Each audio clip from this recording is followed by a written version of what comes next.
Makkah was a city held between mountains and pride, a valley alive with trade caravans, tribal honor, and the guardianship of idols that surrounded the Kaaba like silent sentries.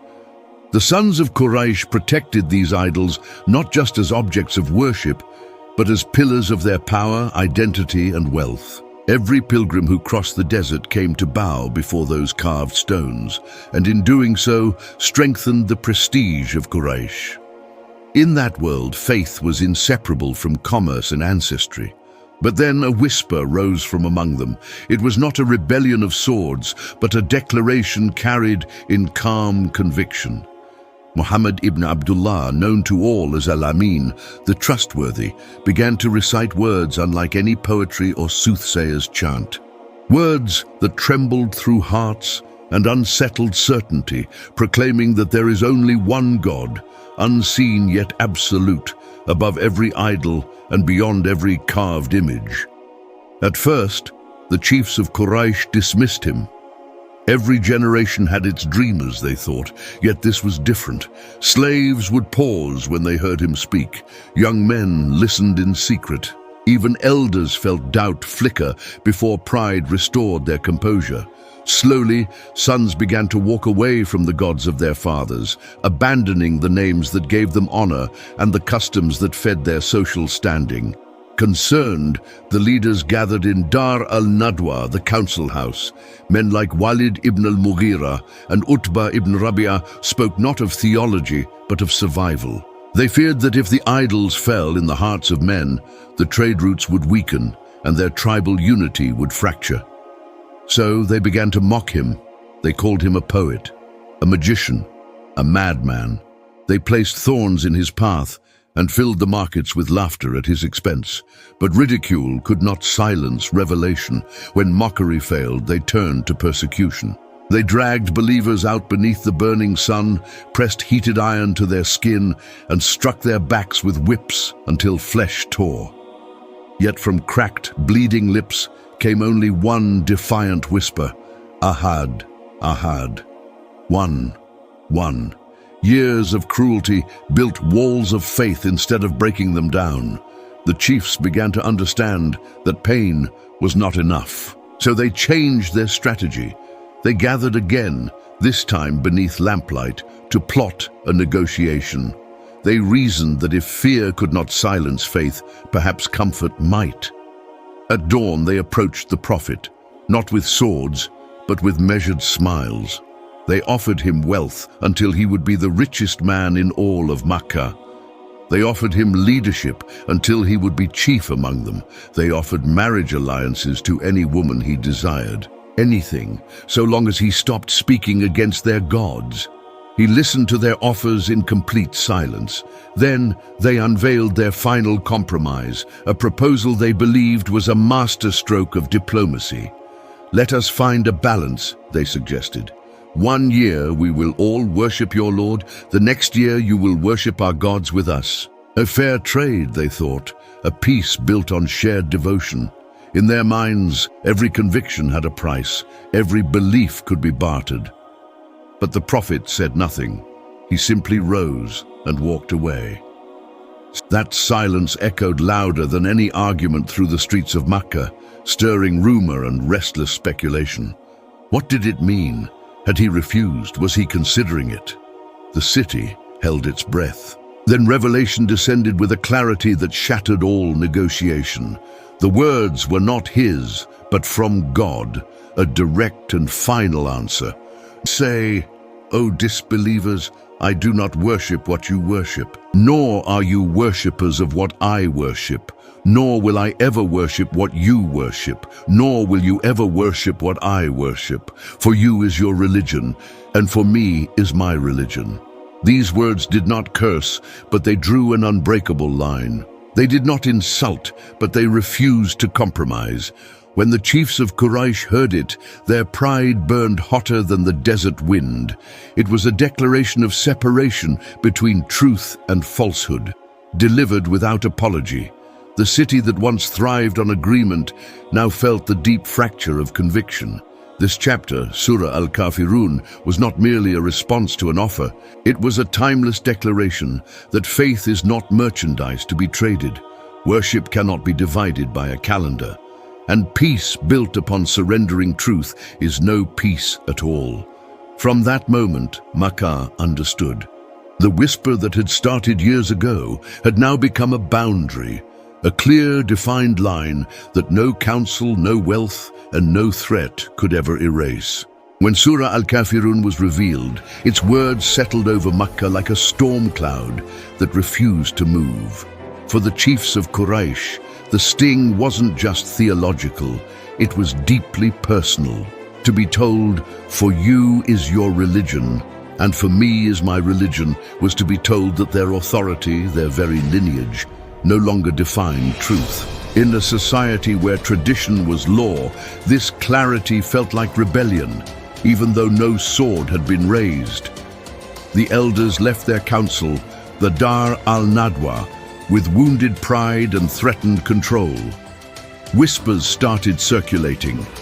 This message, if left unchecked, would unravel generations of dominance. Soon, the marketplace buzzed with rumors. Merchants murmured that Muhammad, peace be upon him, was dividing families. Sons were disagreeing with fathers. Slaves were standing equal to masters in prayer. They said tribal unity was dissolving because of verses recited in secret gatherings. What began as revelation became rumor in the mouths of those who feared losing their influence. But despite the noise, more hearts began to soften. The Qur'an didn't argue with insults. It answered arrogance with certainty. The believers, though few, grew stronger in their conviction as the persecution intensified. Once the offer of compromise had been so clearly refused, the chiefs felt cornered. And cornered power can become cruel. They escalated their tactics from negotiation to suffocation. First, they tried to isolate the prophet socially, warning other tribes not to listen to him. They instructed poets to mock him in public squares and spread claims that he was seeking kingship disguised as prophecy. But slander couldn't extinguish the light of the recitation. So, they turned to a harsher plan, one that would test endurance beyond individual pain. It began with a pact, written on parchment and sealed with collective pride. The document declared that no one in Makkah would trade with the clan of Banu Hashim. No one would marry from them or even speak with them until they surrendered Muhammad to be silenced. This document was hung inside the Kaaba itself, a symbolic act turning a sacred space into an instrument of political pressure. The valley of Abu Talib became a prison without walls. The Prophet and his entire clan were forced into isolation, surrounded by rocky terrain that trapped the scorching heat by day and the biting cold by night. Months stretched into years. Supplies dwindled. Children cried from hunger, mothers rationed mere crumbs, and men chewed on leaves to quiet their stomachs. Yet even in that desolate valley, the meaning of Surah Al-Kafirun echoed. Faith that cannot be bought, cannot be starved either. The believers understood that the line drawn between belief and disbelief was not drawn with hostility, but with clarity. It wasn't meant to provoke violence, but to preserve worship from being diluted. During those difficult nights, when the wind howled across the valley, the Prophet would remind his companions that Allah sees everything, and that every hardship is recorded. His uncle, Abu Talib, though he hadn't embraced Islam, shielded his nephew with a loyalty born of kinship and honor. He refused to hand him over, despite the immense pressure. Meanwhile, back in Makkah, some hearts began to question the boycott's severity. Not all of Quraysh were devoid of conscience. A few men, disturbed by the sight of hungry children and the moral stain of this collective punishment, quietly conspired to break the pact. When they finally went to the Kaaba to tear down the document, they found it had been eaten by insects, all except for the name of Allah. It was a sign that a pact built on oppression could not endure. The boycott ended, not because Quraysh had repented, but because their own unity had cracked under the weight of injustice. Yet, even with the valley reopened, the hostility didn't cease. Pride, once challenged, rarely surrenders easily. Soon after, grief struck the Prophet personally. His protector, Abu Talib, passed away. He was followed closely by Khadija, may Allah be pleased with her, the woman who had stood beside him from the very first revelation. That year became known as the Year of Sorrow.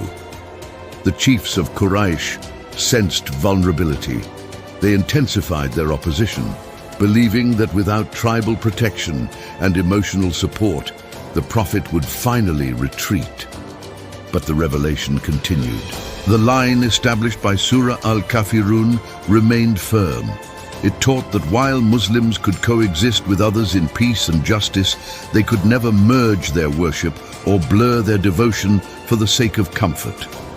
This distinction would shape the identity of the entire Muslim community for generations to come. Islam did not seek to erase others by force, but it refused to dissolve itself into cultural compromise. The early believers learned that dignity sometimes means standing alone. They learned that clarity sometimes invites hardship, and that patience under pressure is itself a form of worship.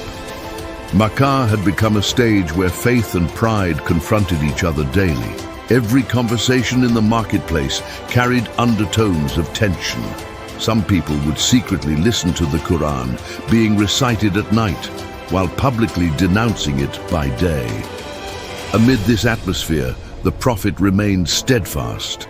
He never retaliated with cruelty, never exchanged insult for insult. He embodied the very message he recited. Surah Al-Kafirun stood as both a shield and a statement. It shielded believers from dilution and stated to the world that truth does not negotiate its essence. As the years unfolded, the small community endured, grew, and unknowingly prepared for a migration that would change the course of history. But before that turning point arrived, the lesson of the surah was etched into their hearts. It taught that coexistence is possible without compromising one's creed. It taught that respect does not require surrender, and it taught that the boundary between belief and disbelief, once divinely drawn, is not an act of hatred, but an act of preservation. The valley that once echoed with the names of idols now echoed with a deeper declaration that worship belongs to Allah alone. And no council hall, no parchment decree, and no marketplace rumor can ever redraw the line that Revelation has established.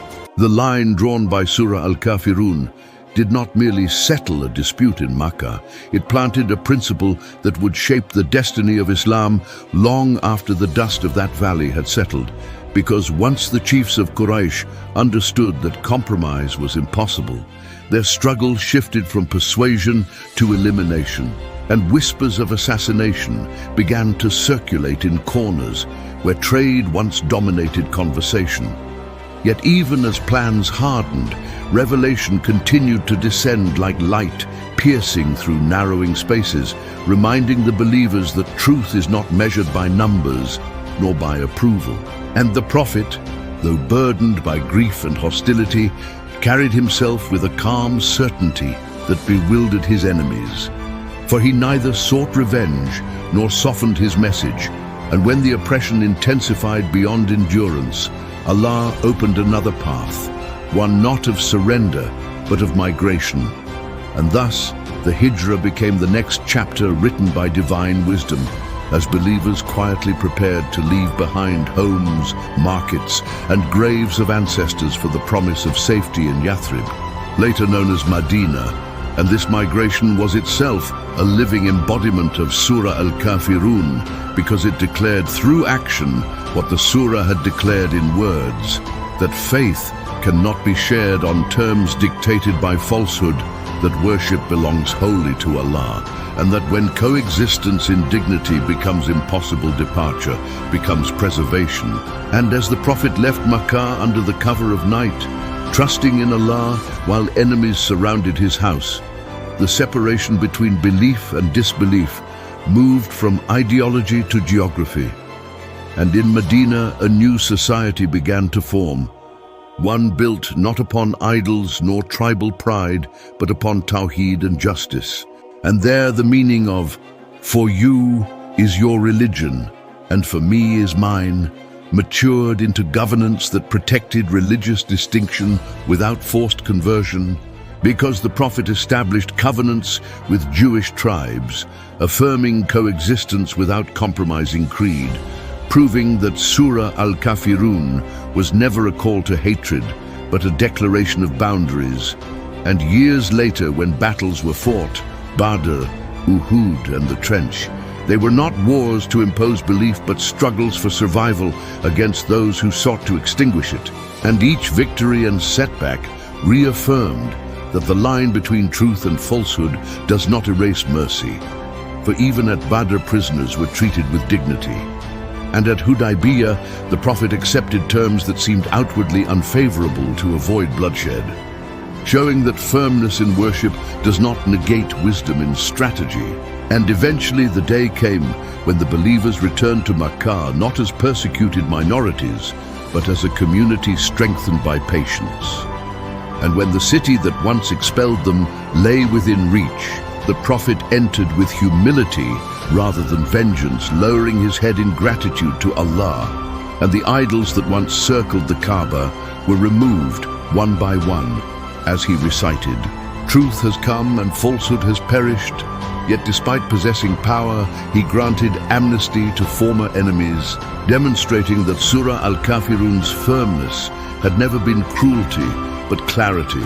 And thus the chiefs who once offered compromise saw the ultimate outcome of refusal, not division of Makkah, but its purification, not the collapse of trade, but its redirection toward justice.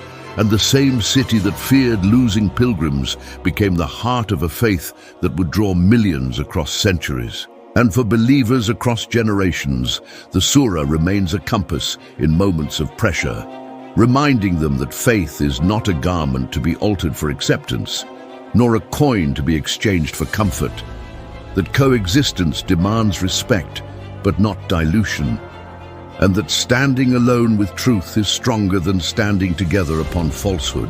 And in every era, when believers face invitations to blur their devotion, to reduce worship into symbolism, or to merge conviction into cultural convenience, the echo of "I do not worship what you worship" returns as a shield.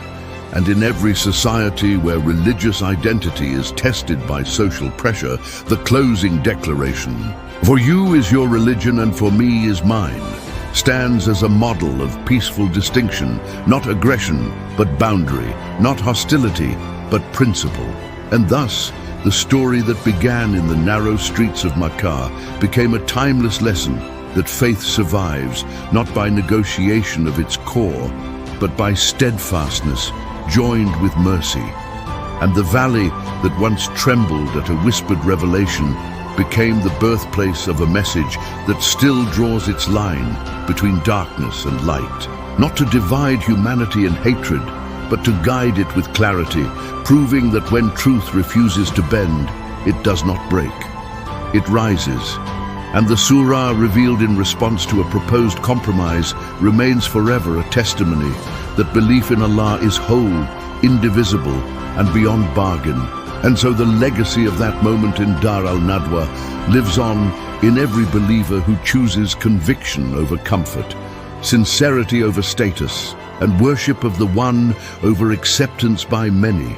For the line that was drawn in Makkah was never meant for one generation alone, but for all who would ever face the choice between pleasing people and standing with truth. And through patience, migration, struggle, forgiveness, and ultimate victory, the meaning of Surah Al-Kafirun unfolded completely, establishing that Islam does not erase others by force, nor surrender itself for harmony, but stands distinct, dignified, and unwavering beneath the oneness of Allah until the end of time.